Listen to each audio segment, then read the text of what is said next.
परमेश्वराच्या सामर्थ्य आणि पवित्र नावात प्रगटीकरणाचं गहन शिक्षण घेणाऱ्या प्रत्येकांचे मी मनापासून आभार मानत आहे. आज परत एकदा औरंगाबाद शहरामधून परमेश्वराचं वचन तुम्हापर्यंत घेऊन येण्याची देवाने मला एक सुंदरशी संधी दिली. याबद्दल मी खरोखर मनापासून परमेश्वराची स्तुती करतो आणि परमेश्वराचा धन्यवाद करतो. चला, यावेळेस आपण परमेश्वराच्या वचनाकडे आपण आपलं लक्ष केंद्रित करणार आहोत. तर प्रगटीकरण अध्याय 5 आणि मागच्या वेळेस आपण 8व्या वचनात पाहिलेलं आहे की ते 4 प्राणी आणि 24 वडील प्रभू येशू ख्रिस्ताच्या पाया पडतात आणि त्यांच्याजवळ धुपाने भरलेल्या सोन्याच्या वाट्या होत्या आणि त्या धुपाने भरलेल्या वाट्यामध्ये पवित्र जनांच्या प्रार्थना होय. म्हणजे प्रभू येशू ख्रिस्ताच्या पाया पडण्यासाठी 24 वडील आहेत जे प्रभू येशूच्या पाया पडलेत. त्यानंतर 4 स्वर्गदूत प्राणी आहेत, ते सुद्धा प्रभू येशूच्या पाया पडलेत. आणि जे पवित्र जनाचे प्रार्थना आहेत, ज्या पवित्र जनांनी या पृथ्वीवर असताना केलेली प्रार्थना आहे, त्यांनी सुद्धा प्रभू येशू ख्रिस्ताच्या पाया पडून त्याला नमन केलेलं आपण पाहत आहोत. आज वचन 9 कडे आणि वचन 10 कडे मी तुमचं लक्ष केंद्रित करत आहे.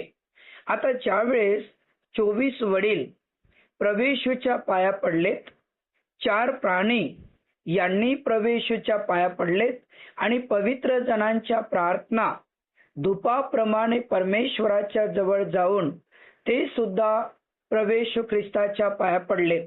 आता वचन 9 मध्ये आता त्यांनी नवे गीत गाऊन, बघा वचन 9 मध्ये नवे गीत गाऊन म्हणतात, तू गुंडाळी घेण्यास व तिचे शिक्के फोडण्यास योग्य आहेस, कारण तू वधला गेला होतास आणि तू आपल्या रक्ताने सर्व वंश, निरनिळ्या भाषा बोलणारे सर्व लोक राष्ट्रामधून आमच्या देवासाठी विकत घेतलेले आहेत. तर वचन 9 कडे मी तुमचं लक्ष केंद्रित करत आहे की 4 प्राणी, 24 वडील आणि पवित्र जनांच्या प्रार्थना या सर्वांनी एक नवीन गीत गाऊन त्यांनी परमेश्वराची स्तुती, परमेश्वराची आराधना केलेली आपल्याला दिसत आहे. आणि ते नवीन गीत गाऊन काय म्हणतात, तू गुंडाळी घेण्यास, तिचे शिक्के फोडण्यास तू योग्य आहेस, कारण तू संपूर्ण मानव जातीसाठी वधला गेलास आणि तू आपल्या रक्ताने सर्व वंश, निरनिळ्या भाषा बोलणारे लोक, राष्ट्र यामधून आमच्या देवासाठी तू विकत घेतलेले आहेत.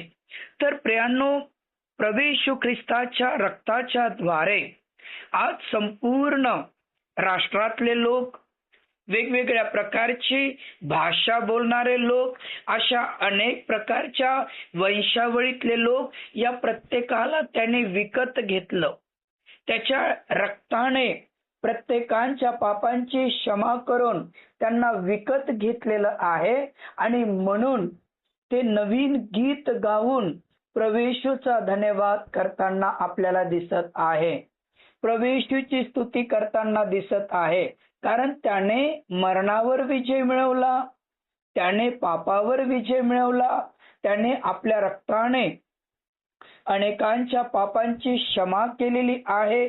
आणि जे पवित्र लोक, वेगवेगळ्या प्रकारच्या भाषातले लोक, वेगवेगळ्या प्रकारच्या वंशावळीतले लोक, यांना प्रभू येशू ख्रिस्ताने आपलं रक्त सांडून जे विकत घेतलेलं आहे, ते आता सर्व मिळून प्रभू येशूची नवीन गीत गाऊन देवाची आराधना करताना आपल्याला या ठिकाणी दिसत आहे.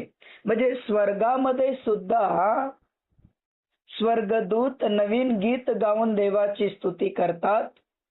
24 वडील आसनावर बसून सोन्याचा मुकुट प्रभू येशूच्या पायापाशी ठेवून परमेश्वराची आराधना करतात. नवीन गीत गाऊन आणि पवित्र लोक, ज्या पवित्र जणांच्या प्रार्थना ज्या धुपाप्रमाणे प्रभू ख्रिस्तापर्यंत पोहोचल्यात, ते सुद्धा नवीन गीत गाऊन प्रभूची स्तुती, प्रभूची आराधना करतात. मग स्वर्गदूत नवीन गीत गाऊन देवाची स्तुती करतात.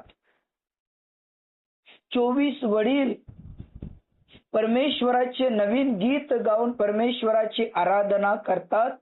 मग तुम्ही आणि मी या जगात विकत घेतलेले लोक नाही का?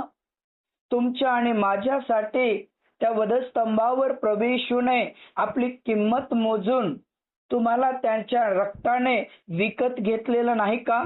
घेतलेलं आहे. मग 24 वडील त्यांचं काम बरोबर करत आहेत. 4 प्राणी त्यांचं काम बरोबर करत आहेत. आता हे पवित्र जन जे निवडलेले आहेत, जे वेगळे केलेले आहेत, ते नवीन गीत गाऊन प्रभूची स्तुती मनापासून करतात की नाही, हा सर्वात मोठा प्रश्न आहे. कारण ज्यावेळेस प्रभू येशू ख्रिस्ताचं वचन आणि सुवार्ता संपूर्ण जगामध्ये पसरत आहेत, त्यावेळी पुष्कळ देशातील लोकांनी, पुष्कळ राष्ट्रातील लोकांनी, पुष्कळ राज्यातील लोकांनी प्रभू येशूवरती विश्वास ठेवलेला आहे.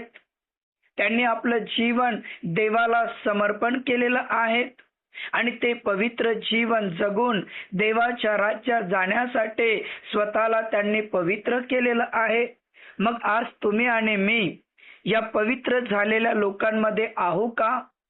तुम्ही आणि मी नवीन गीत गाऊन परमेश्वराची स्तुती, परमेश्वराची आराधना आम्ही मनापासून करतो का? कारण स्तुती स्तवनामध्ये देव विराजमान आहे. लोक प्रार्थना करण्यात फार पुढे आहेत. लोक देवाकडून मागण्यात खूप पुढे आहेत. लोक देवाकडे हट्ट करून मला हेच पाहिजे, मला तेच पाहिजे, अशा प्रकारचे उपवास करून प्रार्थना करणाऱ्या लोकांची संख्या पुष्कळ आहे. परंतु प्रत्येक दिवशी युट्यूबच्या माध्यमातून नवीन आणि नवीन गीत शिकून, ऐकून, स्वतः आपल्या परिवाराला एकत्र घेऊन परमेश्वराच्या चरणापाशी बसून त्याची उपासना आमच्याकडून होते का? नवीन आणि नवीन गीत गाऊन परमेश्वराचा जय जयकार, परमेश्वराची उपासना आणि परमेश्वराची आराधना आपल्याकडून होते का?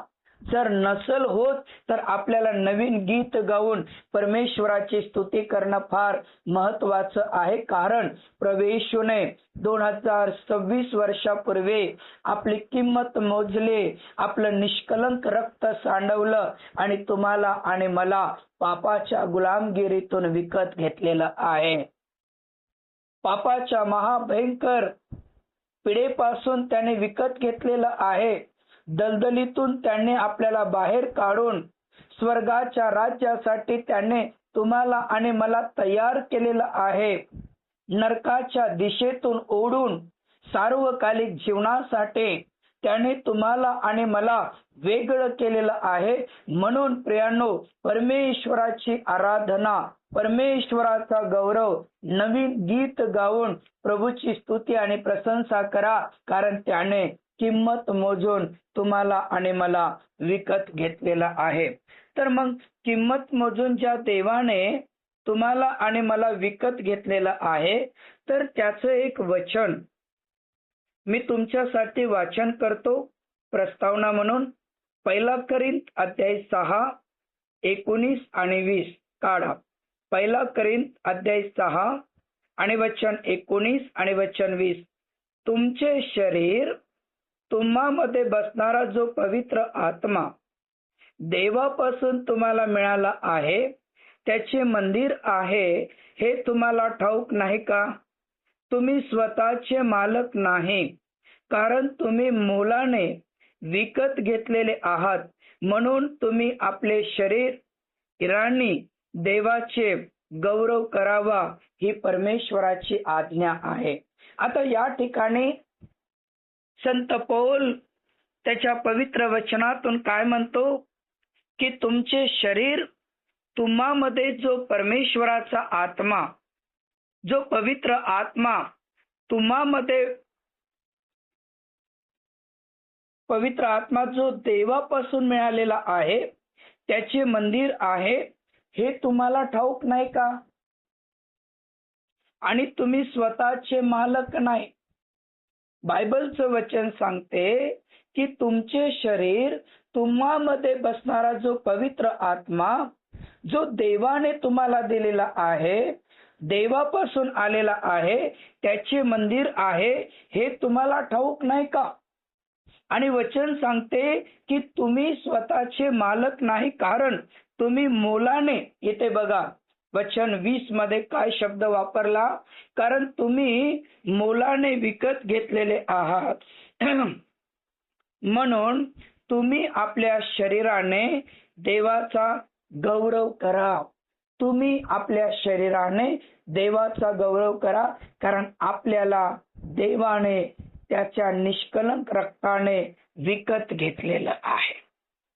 देवाने तुम्हाला आणि मला किंमत देऊन विकत घेतलेलं आहे. आणि आता परमेश्वराचा आत्मा तुमच्यामध्ये आणि माझ्यामध्ये वास करतो.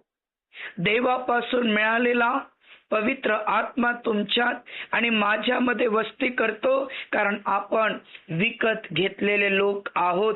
म्हणून स्वतःच्या शरीराने परमेश्वराचा गौरव करा, परमेश्वराची स्तुती करा.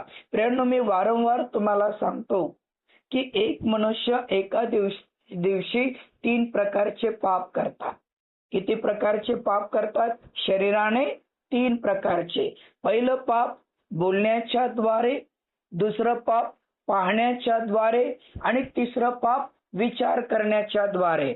मग बोलण्याने पाप होत असेल, बघण्याने पाप होत असेल आणि विचार केल्याने पाप होत असेल, तर मग आम्ही आमच्या शरीराने प्रभूचा गौरव कसा करू शकेल? ज्या प्रभू येशू ख्रिस्ताने तुम्हाला आणि मला विकत घेतलेला आहे त्याचा गौरव आपण कसा करू शकेल? मग एक मनुष्य एका दिवशी जर 3 प्रकारचे पाप करतो तर एका महिन्यात त्याचे 90 पाप आहे. आणि पापाचं वेतन काय आहे? रोम 6:23 मरण.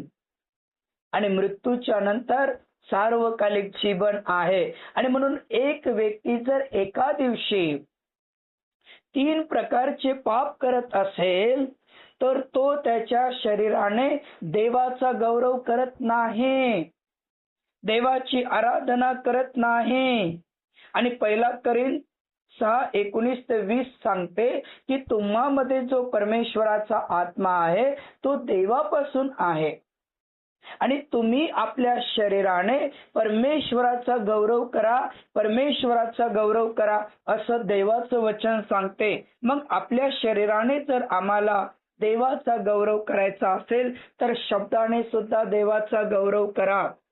कारण मत्तई 5 कारण आपल्याला सांगते की मत्तई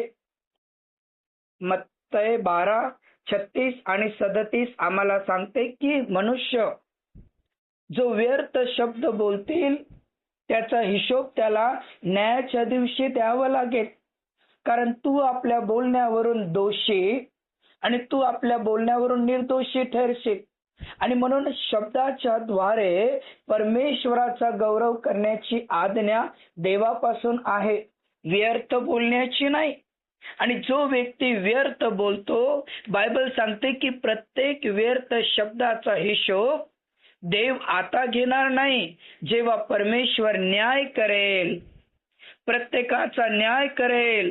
मग तुम्ही किती खोटे बोलले, तुम्ही किती निंदा केली, तुम्ही किती शिवीगाळ केली, तुम्ही देवाच्या विरुद्धात किती गर्वाचे शब्द बोलले, अशा प्रत्येक व्यर्थ शब्दाचा हिशोब न्यायाच्या दिवशी तुम्हाला आणि मला देण्याची गरज आहे, तुम्हाला आणि मला देण्याची आवश्यकता आहे. आणि म्हणून आपल्या शरीराने परमेश्वराचा गौरव करा असं बायबल सांगते. मग आपल्या शब्दाने देवाचा गौरव आपण करू शकत नाही का? आपल्या शब्दाने परमेश्वराची महिमा आपण करू शकत नाही का? परिस्थिती कितीही कठीण असले, जीवनामध्ये कितीही वेगवेगळ्या प्रकारचे अडखळण असले, परंतु त्या प्रत्येक परिस्थितीत देवाचा गौरव करा. पेत्राला ज्यावेळेस वधस्तंभावर दिलं, त्याच्या हातापायामध्ये जेव्हा खिळे ठोकले, डोक्यामध्ये जेव्हा काट्याचा मुकुट बांधण्यात आला आणि पेत्र त्या ठिकाणी वधस्तंभावर असताना त्या ठिकाणचे कार्यकर्ते म्हणाले की पेत्रा, तुझी शेवटची इच्छा काय आहे सांग. आणि त्यावेळेस पेत्र म्हटला की मला येशू सारखं मरण्याची माझी पात्रता नाही, येशू समान मरण्याची माझी योग्यता नाही. मला जरा तुम्ही उलट टांगून मारा, उलट टांगून वधस्तंभावर उलट टांगून मारा, म्हणजे मी प्रभू येशूचा धन्यवाद करत, त्याच्या पायाचं चुंबन घेत, त्याची स्तुती प्रशंसा करत मला मरण हवं.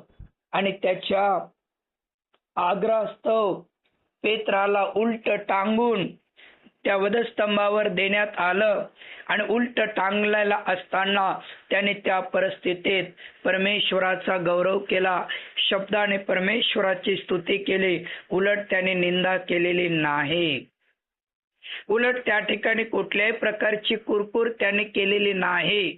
आणि म्हणून आपल्यामध्ये जो परमेश्वराचा आत्मा आहे, ज्या देवाने आपल्याला विकत घेतलेला आहे, तर आपल्या शरीराने देवाचा गौरव करत असताना सगळ्यात पहिले आपल्या शब्दाने देवाचा गौरव करा.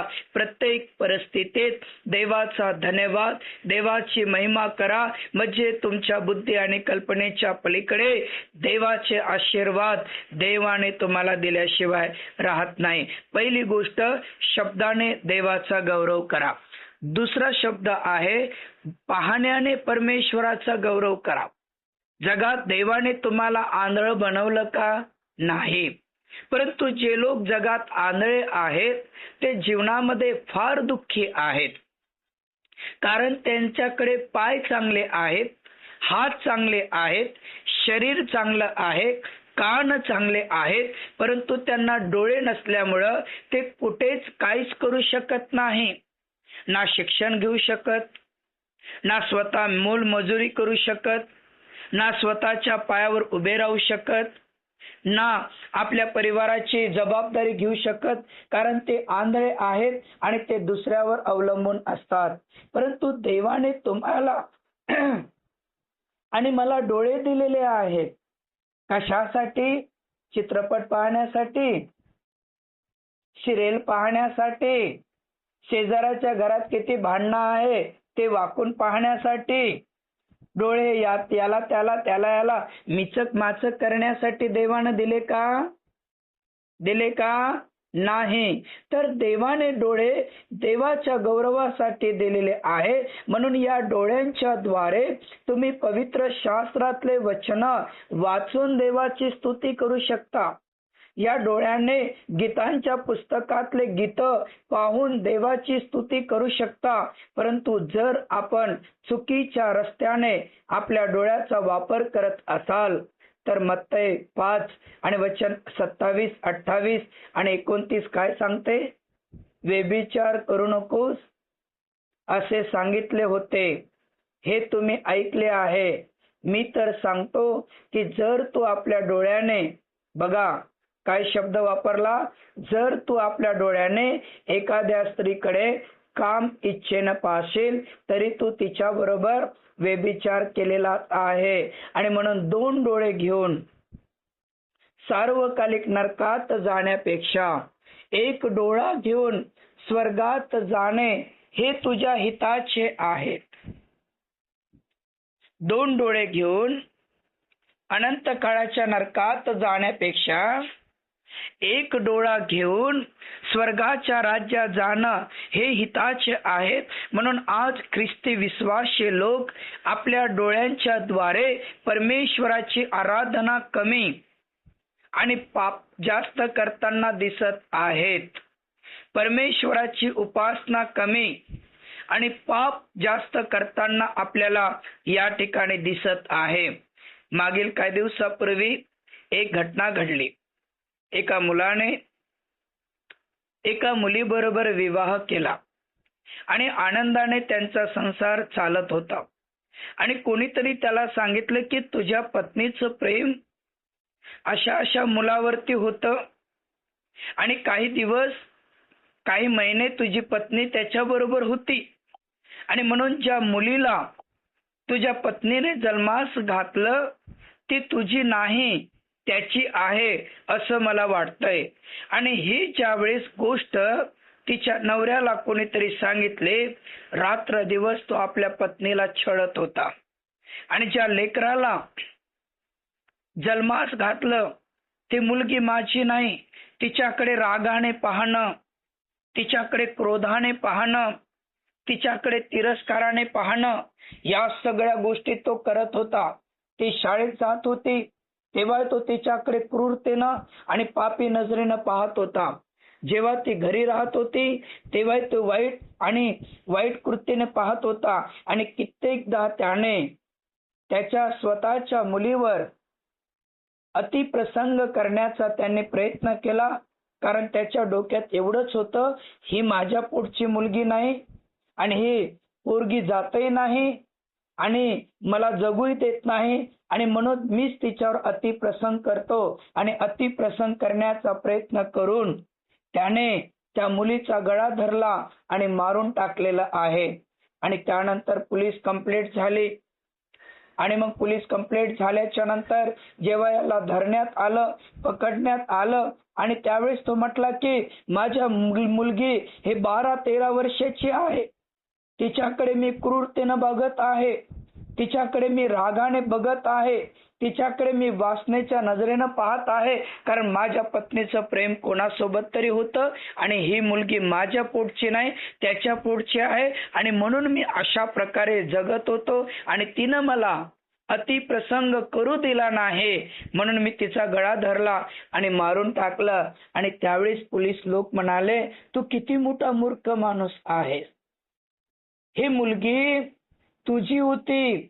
जेव्हा आम्ही डीएनए चेक केला, डीएनए ची तपासणी केली, त्या तपासणीमध्ये तुझी तपासणी केली, तुझ्या पत्नीची तपासणी केली, या मुलीची तपासणी केली, यातून आम्हाला एकच रिपोर्ट मिळाला की ही मुलगी तुझी आहे आणि तुझ्या मुलीवर तू अतिप्रसंग करून तू तिला मारून टाकलेला आहे. आता तुला आयुष्यभर जेलामध्ये सडावं लागणार आहे. प्रियांनो, एक बाप आपल्या मुलीकडे कोणत्या नजरेनं पाहत आहे, एक बाप आपल्या लेकराकडे कोणत्या विचाराने पाहत आहे, एका बापाने आपल्या नजरेतून आपल्या मुलीवर कुठल्या प्रकारचे प्रसंग केलेले आहेत. आणि बायबल आम्हाला सांगते की ज्या देवाने तुम्हाला आणि मला डोळे दिले ते परमेश्वराचा गौरव करण्यासाठी, परमेश्वराची आराधना करण्यासाठी आणि म्हणून आपण देवाच्या रक्ताने विकत घेतलेले लोक आहोत.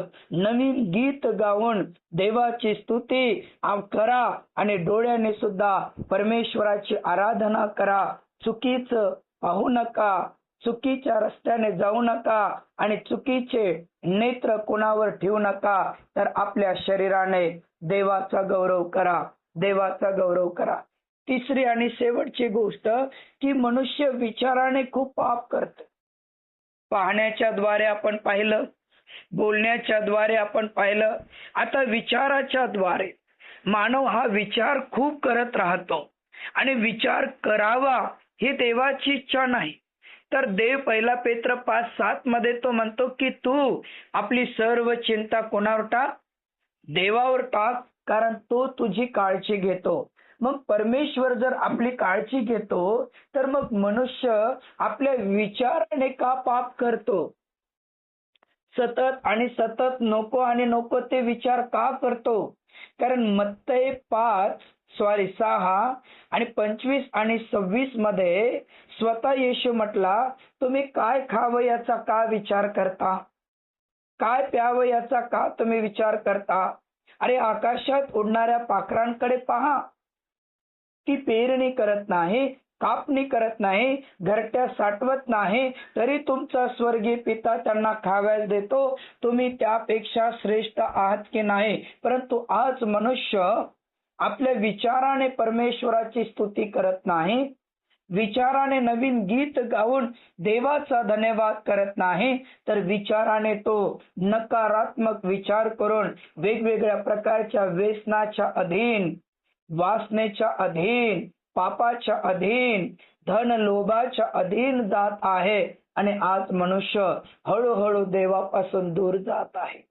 कित्येक ख्रिस्ती विश्वासी लोक परमेश्वराकडे आले श्रीमंत होण्यासाठी, परमेश्वराकडे आले पैसा पाणी त्यांना मिळण्यासाठी, परमेश्वराकडे आले की देवाने आम्हाला घर द्यावं, देवाने दागदागिने द्यावं, देवाने माझ्या लेकराची माझ्या पतीची शालेरी वाढवावं, देवाने आम्हाला कार बंगला द्यावं, हीच अपेक्षा घेऊन आज अनेक लोक देवाकडे आले आणि तोच सतत विचार करताना आपल्याला दिसत आहे आणि तशाच प्रकारचा विचार करताना आपल्याला दिसत आहे. पण परमेश्वराचं वचन सांगते की आकाशातल्या पाखरापेक्षा तुम्ही श्रेष्ठ आहात. मग काय खावं का विचार करता, काय प्यावं का विचार करता, काय पांघरावं का विचार करता, हे सर्व परराष्ट्रीय लोक करतात. आपल्याला देवाने श्रेष्ठ असं निर्माण केलेलं आहे, म्हणून त्या परमेश्वराची आराधना, आपल्या शरीराने परमेश्वराची आराधना करणं हे आपल्यासाठी अतिशय महत्वाचं आहे. म्हणून प्रगटी 5 आणि वचन 9 सांगतात की जे 24 वडील आहेत ते नवीन गीत गाऊन परमेश्वराचा धन्यवाद करत आहेत. 4 प्राणी स्वर्गदूत आहेत, ते नवीन गीत गाऊन परमेश्वराचा धन्यवाद करत आहेत. आणि पवित्र जनांच्या प्रार्थना हे सुद्धा परमेश्वराचे नवीन गीत गाऊन देवाची आराधना करत आहेत, कारण ते प्रभू येशू ख्रिस्ताकडे पाहून, प्रगटी 5:9 बघा, ते प्रभू येशू ख्रिस्ताकडे पाहून म्हणतात, तू गुंडाळी घेण्यास योग्य, तिचे सिक्के फोडण्यास योग्य, कारण तू सर्व मानव जातीसाठी त्या वधस्तंभावर मारला गेलास. आपल्या निष्कलंक रक्ताने सर्व वंश, सर्व भाषा, सर्व लोक आणि सर्व राष्ट्रातले लोक याला तू विकत घेतलेलं आहे, याला तू विकत घेतलेलं आहे. आणि म्हणून स्वर्गाच्या राज्यासाठी ज्या देवाने तुम्हाला आणि मला विकत घेतलेलं आहे, अनंत काळाचं जीवन तुम्हाला आणि मला मिळावं म्हणून ज्या देवाने विकत घेतलेलं आहे, त्या परमेश्वराचा धन्यवाद, त्या परमेश्वराची स्तुती, त्या परमेश्वराचा जय जयकार आपल्या जीवनाद्वारे होणं किती महत्वाचं आहे प्रियांनो. आपल्या जीवनाद्वारे होणं किती महत्वाचं आहे, कारण देवाने तुम्हाला विकत घेतलेलं आहे. मग आपल्या डोळ्याने परमेश्वराचा धन्यवाद करा, आपल्या शब्दाने परमेश्वराचा धन्यवाद करा, आपल्या मनातल्या विचाराने परमेश्वराचा धन्यवाद करा, कारण स्वर्गाच्या राज्यासाठी देवाने तुम्हाला आणि मला विकत घेतलेलं आहे. म्हणून प्रभू येशू ख्रिस्ताच्या गुप्त आगमनात परमेश्वराच्या राज्यात जाण्याचा प्रयत्न करा, कारण जे लोक येशूच्या गुप्त आगमनात उचलल्या जाणार तेच परमेश्वराचे नवे गीत गाऊन देवाचा धन्यवाद करणार, तेच परमेश्वराच्या जवळ राहून अनंत काळाचं जीवन जगणार, तेच पांढरे शुभ्र वस्त्र घालून सोन्याचा मुकुट घालून येशू बरोबर फिरणार. आणि म्हणून तशी योग्यता बनवण्यासाठी ज्या देवाने तुमच्या आणि माझ्या पापांची क्षमा केली, आज आपण वारंवार पापातच आहो का? आजही आम्ही वारंवार पापातच आहो का? प्रियांनो, पाप झडकाडा, पापाला आपल्यापासून दूर करा आणि ज्या येशूने तुम्हाला आणि मला विकत घेतलं त्या प्रभू येशू ख्रिस्ताकडे लक्ष द्या. कारण योहान 14:1-3 सांगते की तुम्ही आपल्या अंतःकरणात अस्वस्थ राहू नका, माझ्यावर विश्वास ठेवा आणि माझ्या पित्यावर विश्वास ठेवा, कारण मी स्वर्गात तुमच्यासाठी घर बांधायला जातो.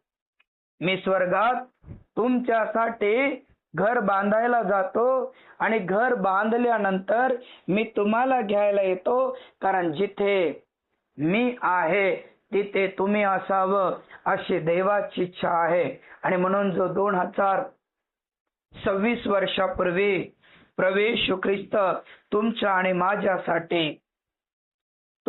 माझ्यासाठी त्या वधस्तंभावर बलिदान झाला, मारला गेला, गाडला गेला, तिसऱ्या दिवशी जिवंत झाला, तो तुम्हाला आणि मला घ्यायला येणार. म्हणून देवाचे प्रिय लोक हो, पाहण्याच्या द्वारे, बोलण्याच्या द्वारे, विचार करण्याच्या द्वारे कळत न कळत झालेले पाप देवाच्या पुढे कबूल करा. आणि तो प्रभू येशू ख्रिस्त ज्याच्या हातात गुंडाळी आहे, जो मागून पुढून लिहिलेल्या प्रत्येक गोष्टी वाचून दाखवणार आहेत आणि जगावर येणाऱ्या पिढीपासून तुमचा आणि माझा बचाव कसा करता येईल याचं ज्ञान देणारा आहे, त्या प्रभू येशू ख्रिस्ताकडे आपलं लक्ष केंद्रित करा. त्याला आपलं जीवन समर्पण करा. त्याच्या हातात आपलं जिवंत शरीर द्या प्रियांनो. तोच तुम्हाला प्रत्येक परिस्थितीतून वाचवल्याशिवाय राहणार नाही. प्रभू या वचनाच्या द्वारे आम्हा प्रत्येकांना आशीर्वादित करो. चला यावेळेस आपले नेत्र बंद करूया. परमेश्वराच्या हातात आपण आपलं जीवन समर्पण करूया. आज आपण निर्णय घेऊया की मी नवीन गीत गाऊन परमेश्वराचा धन्यवाद करणार, कारण त्याने मला त्याच्या निष्कलंक रक्ताने मला विकत घेतलेलं आहे. माझे पाप त्याने स्वतःवर घेऊन मला क्षमा केलेली आहे. माझं मरण त्याने स्वतःवर घेऊन मला जीवन दिलेलं आहे. माझे श्राप त्याने स्वतःवर घेऊन मला आशीर्वाद दिलेला आहे. माझी सर्व आजार त्याने स्वतःवर घेऊन मला त्याने आरोग्य दिलेलं आहे. म्हणून त्या प्रभू येशूचा धन्यवाद, त्या प्रभू येशूची स्तुती मी मनापासून करणार असा आपण निश्चय करूया. तर ज्या देवाने आपल्या पापांची क्षमा केली, त्या प्रभू येशू ख्रिस्ताचे नवीन गीत गाऊन आपण त्याची स्तुती आणि त्याची आराधना करूया. चला आपले नेत्र बंद करू. परमेश्वराच्या हातात आपलं जीवन आपण समर्पण करूया. मेरा दिल बने तेरा सिंहासन, मेरी आत्मा तेरा आसन. मेरा दिल बने तेरा सिंहासन, मेरी आत्मा तेरा आसन. मेरे मन में तू हो विराजमान, तेरी प्रशंसा करती है मेरी जुबान. यीशुआ यीशुआ यीशुआ मेरे मन में समा जा. यीशुआ मेरे मन में तू समा जा. स्वर्गातील सर्वश्रेष्ठ परमेश्वर, आकाश आणि पृथ्वीच्या निर्माणकर्त्या माझ्या गौरवशाली बाप्पा, मान, महिमा, गौरव आणि सन्मान आज तुला आम्ही देत आहे. आजचं वचन प्रभू तू म्हटलास की ज्या देवाने सर्व राष्ट्रातला, सर्व भाषा आणि सर्व वंशातील लोकांना रक्ताने विकत घेतलेलं आहे, त्याचे नवे गीत गाऊन तुम्ही त्याचा धन्यवाद करा. हे पवित्र देवा, आमचे पाप लाकीसारखे लाल तू बर्फासारखे पांढरे शुभ्र केलेस. तुझ्या निष्कलंक रक्ताने आम्हाला धुवून शुद्ध आणि पवित्र केलंस. मी मनापासून प्रभू तुझी आराधना आणि तुझा जय जयकार करतो. हे पवित्र देवा, कळत न कळत, जाणून बुजून झालेल्या आमच्या सर्व पापांची, सर्व धर्माची, सर्व गुणांची परमेश्वरा तू आम्हाला क्षमा कर. तुझ्या निष्कलंक आणि बहुमूल्य रक्ताने प्रभू आम्हाला धुवून शुद्ध आणि पवित्र कर आणि तुझा गौरव परमेश्वरा आमच्या जीवनाद्वारे पूर्ण कर. आमचं यूट्यूब, आमचं फेसबुक, आमचं गुगल मीट, आमचं देवबाप्पा व्हॉट्सअप ऑडिओ आणि देवबाप्पा हे सर्व काही मी तुझ्या पवित्र हातात समर्पण करतो. येशूच्या नावात आशीर्वादित कर आणि जे प्रगटीकरणापासून वंचित आहे असे हजारो लोकांपर्यंत देवा हे वचन पोहोचण्यासाठी तू सहाय्य कर, मदत कर आणि अनेकांचं परिवर्तन होईल अशी कृपा, अशी दया तू कर. परमेश्वरा, तू माझी प्रार्थना ऐकलीस. मी मनापासून तुला धन्यवाद देतो. आदर, मान, सन्मान आणि गौरव सर्व काही प्रभू तुला देत. ही प्रार्थना धन्यताणारा प्रभू येशू ख्रिस्त याच्या जिवंत नावात केली बाप्पा. ऐक आणि स्वीकार कर. आमेन.